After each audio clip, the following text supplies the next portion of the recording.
एक सेठ के पास बहुत धन संपत्ति थी। वह अपना जीवन अच्छे से जी रहा था। उसे किसी भी प्रकार की कोई कमी नहीं थी। सब कुछ होने के बावजूद भी उसके मन को शांति नहीं थी। वह हर वक्त परेशान और अशांत रहता। उसने अपने अशांत मन के लिए न जाने कितने प्रयास किए, पर उसे कहीं भी कोई सफलता नहीं मिली। एक दिन किसी काम से वह कहीं जा रहा था, तभी किसी व्यक्ति ने उसे एक बात बताई कि पास के गांव में एक सिद्ध साधु रहता है। उसे हर तरह की सिद्धि प्राप्त है और वह लोगों को ऐसी सिद्धि देता है जिससे उन्हें मन चाहे वस्तुएं प्राप्त होती हैं। सेठ ने निश्चय किया कि वह उस साधु के पास जाकर उनसे मिलेगा और उनसे अपनी सारी समस्याएं कहेगा। अगले दिन सेठ जब उस साधु के पास जाकर बोला, महाराज, मेरे पास बहुत पैसा है लेकिन मन की शांति नहीं, मुझे क्या करना चाहिए? साधु ने थोड़ी देर सोचा और कहा, बेटा, जैसे मैं करूं चुपचाप देखते रहना, इससे तुम्हें मन को शांत करने की युक्ति मिल जाएगी। इस पर सेठ बहुत खुश हुआ। अगले दिन साधु ने सेठ को कड़ी धूप में बिठाए रखा और खुद कुटिया में चले गए। सेठ गर्मी से काफी परेशान हो गया था। धूप में रहने की वजह से उसे काफी पसीने आ रहे थे, पर फिर भी सेठ इन सभी चीजों को शांति से सहता रहा और साधु की बात का अनुसरण करता रहा। दूसरे दिन साधु ने सेठ को कुछ भी खाने पीने को नहीं दिया और स्वयं तरह तरह के पकवान खाते रहे। सेठ इसे देख काफी गुस्सा हो गया, पर फिर भी चुप रहा और उसने साधु को कुछ नहीं बोला।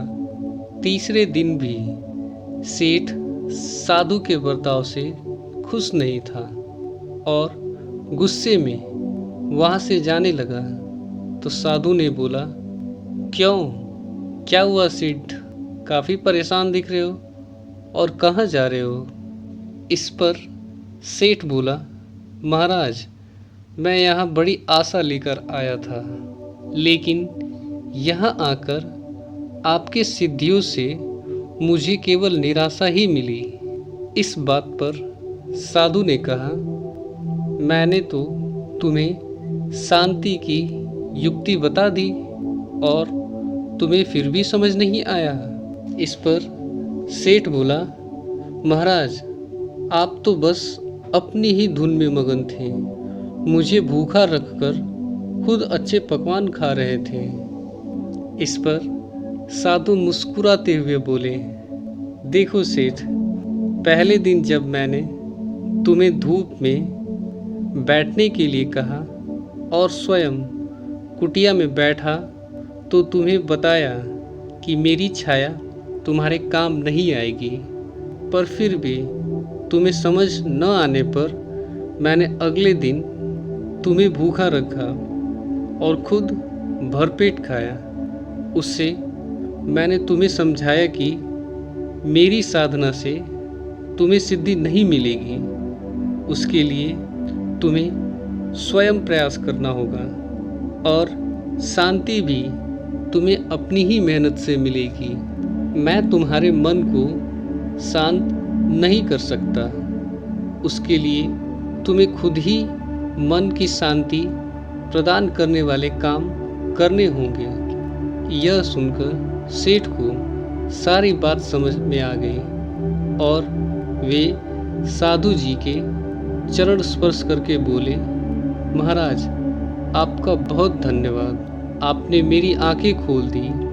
मुझे ऐसा प्रतीत होता है कि मुझे ब्रह्म ज्ञान प्राप्त हो गया है। मॉरल ऑफ द स्टोरी, इंसान के अशांत मन होने के कई कारण हो सकते हैं, जिसमें सामाजिक, निजी, पारिवारिक या कई अन्य तरह के कारण हो सकते हैं, पर इंसान होने के नाते हमें इसका समाधान खुद निकालना होगा। हम इसके लिए किसी और के पास जाकर समय व्यर्थ नहीं कर सकते।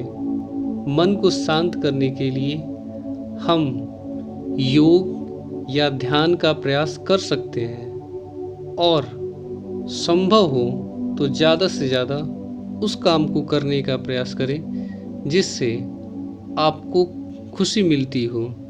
इससे आपका मन भी शांत रहेगा और आपका व्यक्तित्व भी प्रभावशाली रूप से सबके सामने दिखेगा। अगर आपको ये कहानी पसंद आई तो कृपया इस चैनल को लाइक शेयर सब्सक्राइब ज़रूर करें। धन्यवाद।